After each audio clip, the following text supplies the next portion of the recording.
Hello there. It has been a while ever since I've been away from recording. I had a planned subathon stream back on March on my Twitch channel that I didn't even expect it to be like over 2 months long. So I want to thank everyone who passed by and said hello. It wasn't an easy road for me, but the people who supported me and helped me on the way really gave me another chance to continue growing my channel. So I want to thank them for that.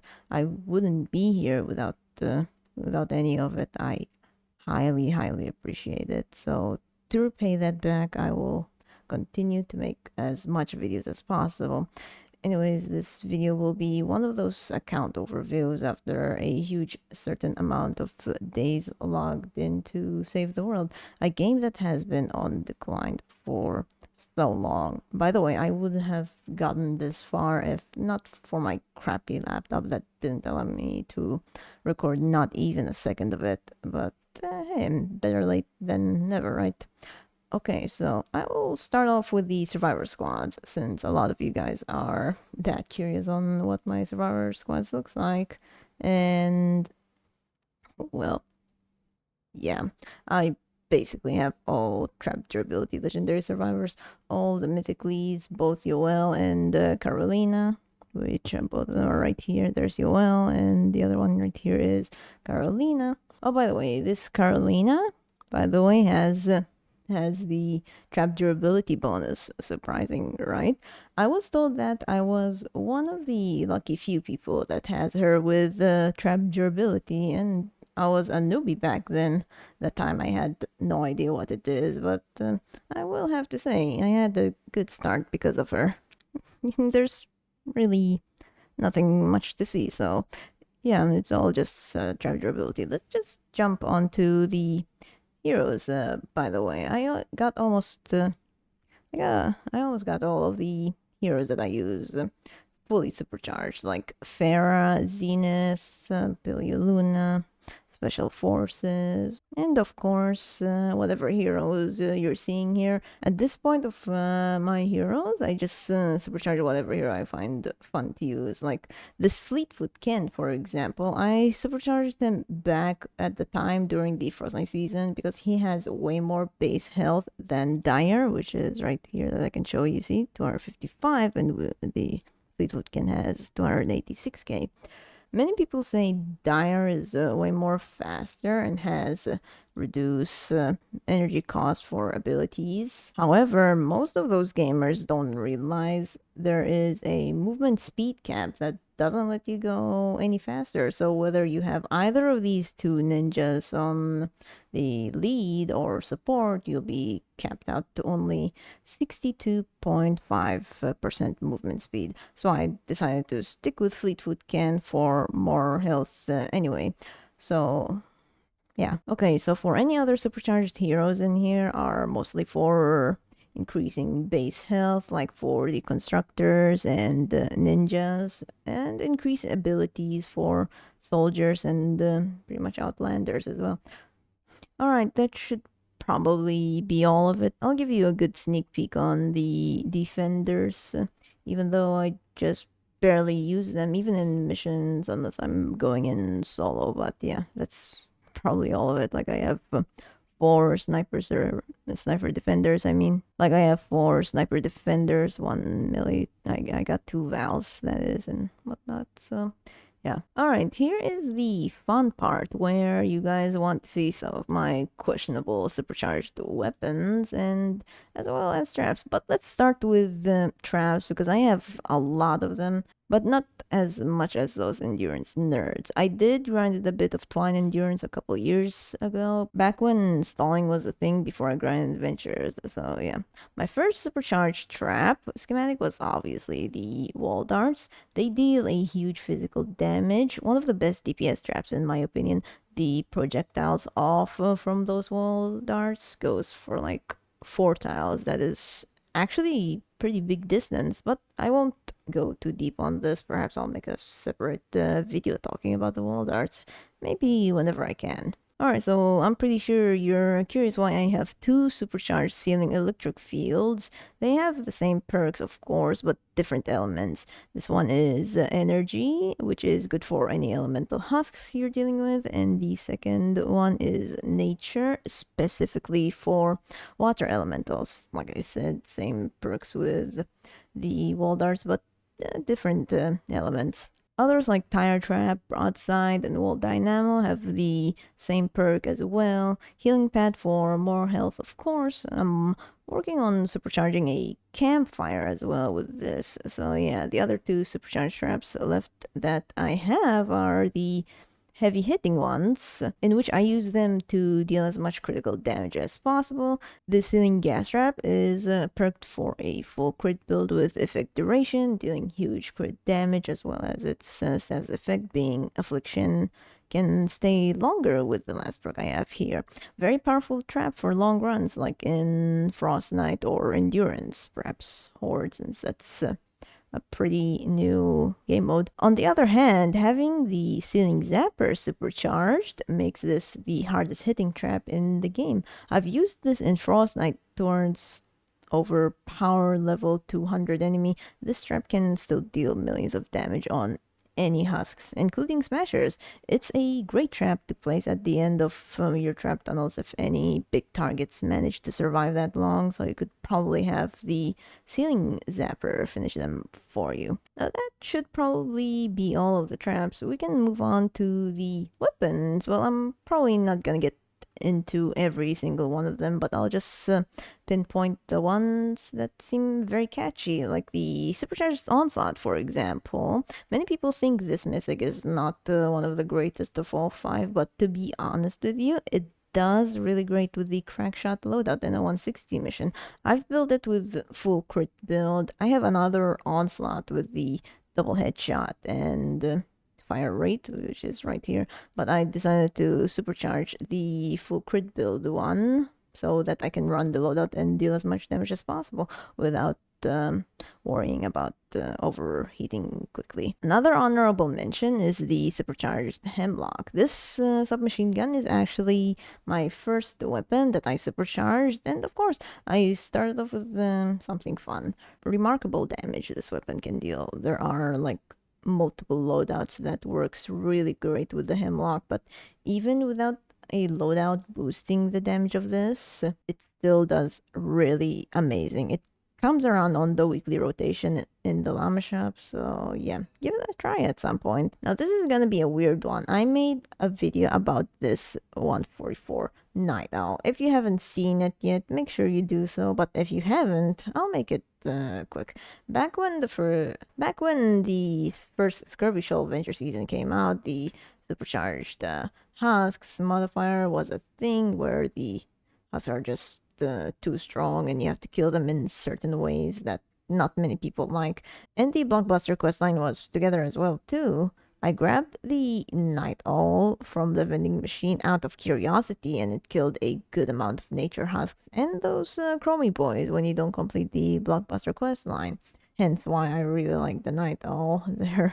There you have it. Other than that, there are a few weapons here. I've already made videos about it, so I don't have to go through it a second time. I could give you guys a good scroll. So right here, I got multiple Huskbusters for different elements.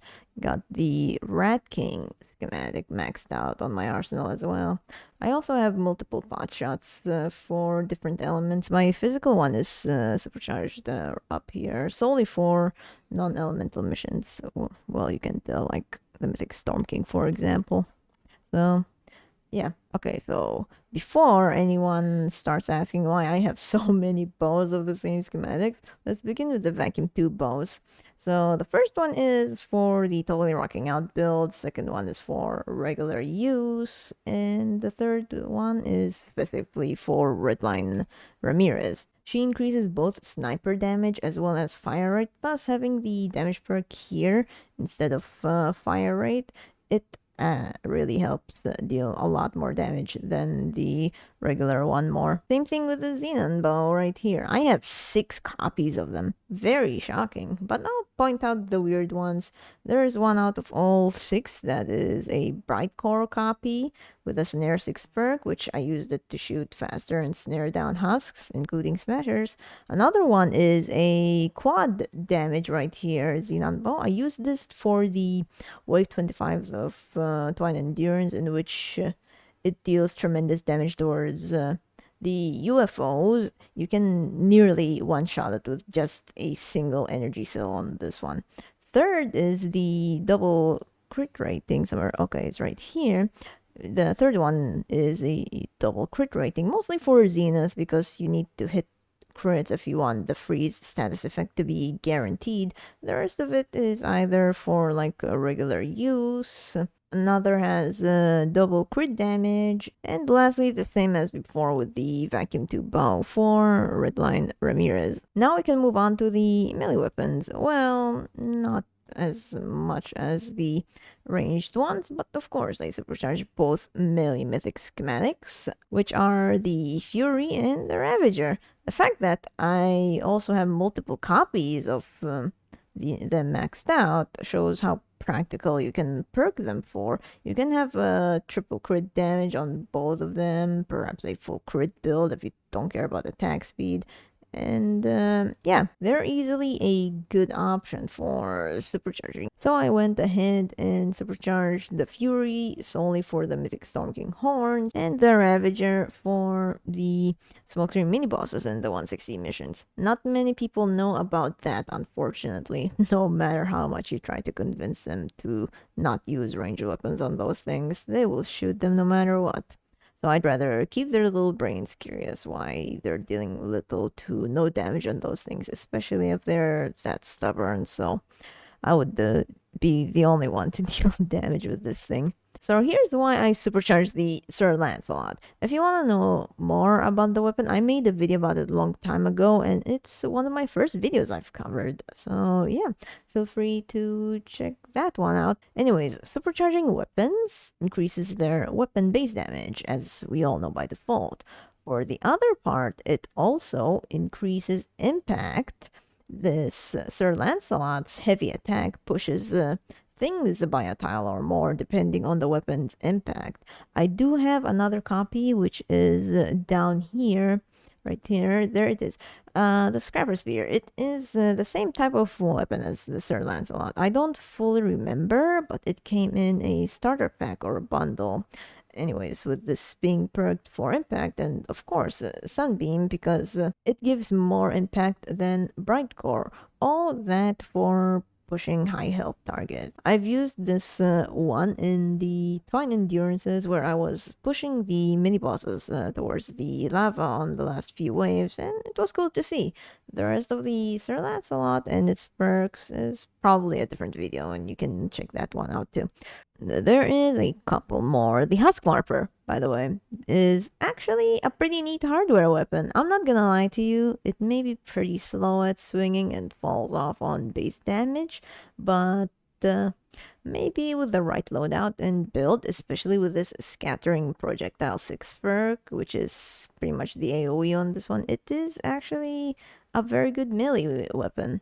I also have 2 purple barons. One is movement speed, another is triple armor. I did use both of them in special occasions, like if I ever think of doing a stupid thing in Frost Knight, for example, or making a tanky Reinhardt build with Prehistoric Isa, one of these barons would help me have a great start. The third baron here was for testing on the Mythic Storm King horns. The funny thing is, it deals more damage than the Fury and the Surround Pound based on environmental damage.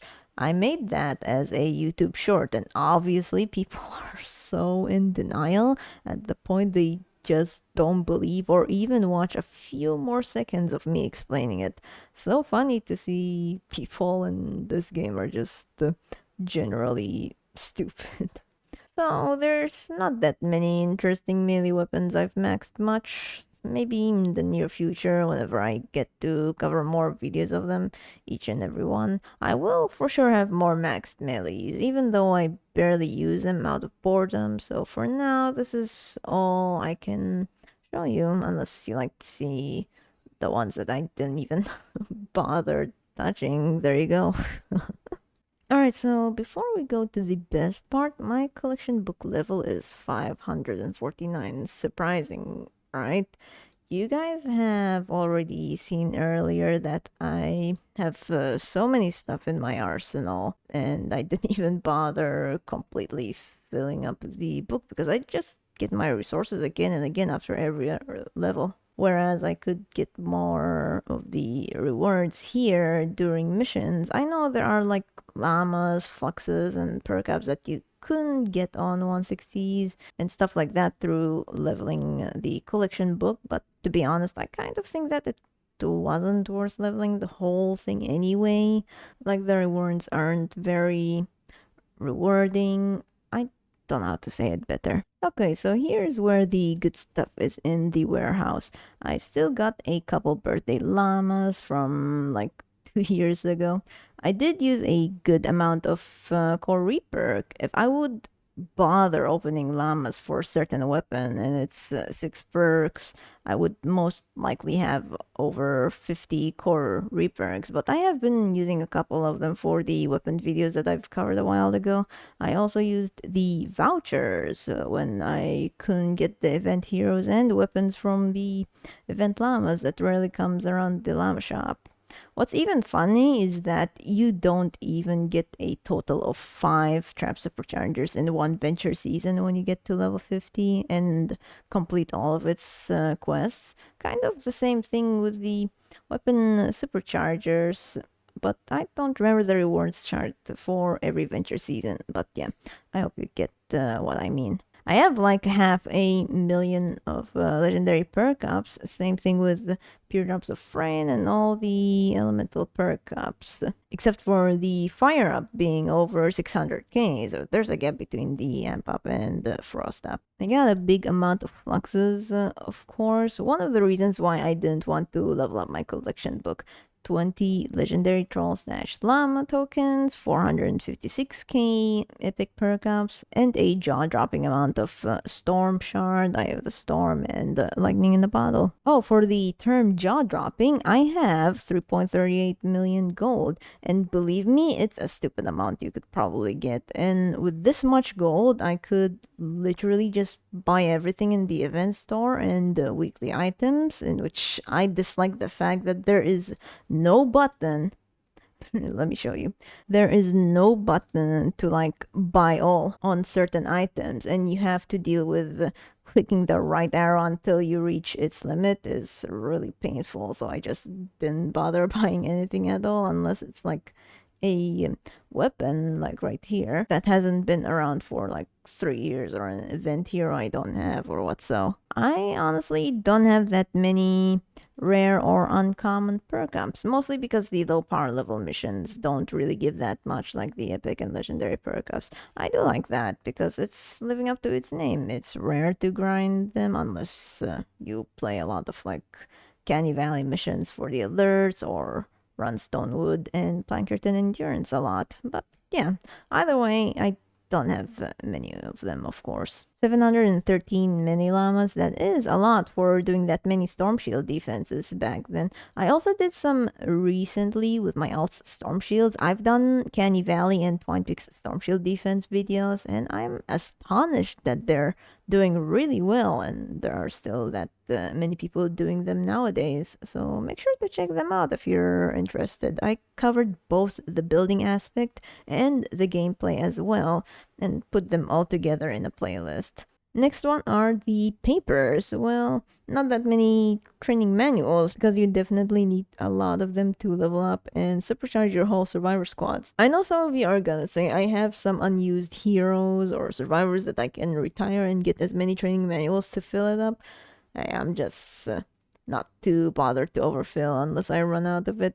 I usually just have the auto recycle option on when I receive things from mission rewards and expeditions, so I'll probably get there over time. Trap designs are usually the hardest to farm because the only way you can get more trap designs is by just recycling more trap schematics. There are rare occasions that you can get them from quest rewards or during cramp sessions, but for the most part, you'll either have to do missions that have a trap schematic as a mission alert rewards, or get them through upgrade llamas and the trap llamas that rotates through the shop rarely. Getting them through llamas is actually a good way, but it'll be pretty expensive and costs some extra tickets. Weapons designs, however, are kind of the same way as the traps, but since we have so many weapons in the game and we receive them almost every mission that has a mini boss, because they drop a schematic cache that gives you a random weapon schematic. Like, you'll probably just get the weapon designs by accident or play missions casually, therefore being very easy to farm than trap designs. Moving on to the huge amount of reperks. Here, you use these to change perks on your weapons and traps. Well, I tell you this, I did grind the Twine Endurance before, but most of the 1.4 million reperk I have here is from grinding Ventures, and the Ventures only, because after level 50 you get the same repeated rewards, and at certain levels, that is post level 50, you get like 1,000 reperk as a level up reward, and I've reached over level 400 in one of the 2 seasons of Ventures so far, and perhaps I grinded some missions that's like 4 times reperk during that time, and it actually got me onto this point. I can claim that at least 1 million of these reperk is from that grind, and that number hasn't moved much ever since, even though I began to spend them for perking weapons I wanted to record for a video. And lastly, the triple BXP. I call it the triple B because I have all 3 XP of Hero, Schematic, and Survivor over 1 billion XP. That is with a capital B, by the way. First of the 3 is Hero XP being the lowest of all with 1.41, Schematic XP with 1.87 as the highest, and Survivor XP with 1.76 billion. Like I said before, with the weapon designs, you can somewhat get that big amount of XP over time by just recycling stuff, doing the 4 times XP missions, quest rewards, cramp sessions, and literally almost anything. And again, most of these are from grinding Ventures. I guess that should conclude the overview. I did show my weapons, the heroes, pretty much everything as far as I can tell, and I hope I didn't miss anything. If I did miss something, I'll just cover that in the next 500 days. And before you even think about it, the locker tab right here is forbidden. No matter how much you try to ask for a locker overview, it will never be open. That locker's gate is closed with hard iron chains. Anywho, leave a comment regardless. Let me know what you think, and make sure to check out some videos I mentioned during this overview. I'm linking them all in the description. I'll see you all later. Take care of yourself and love yourself.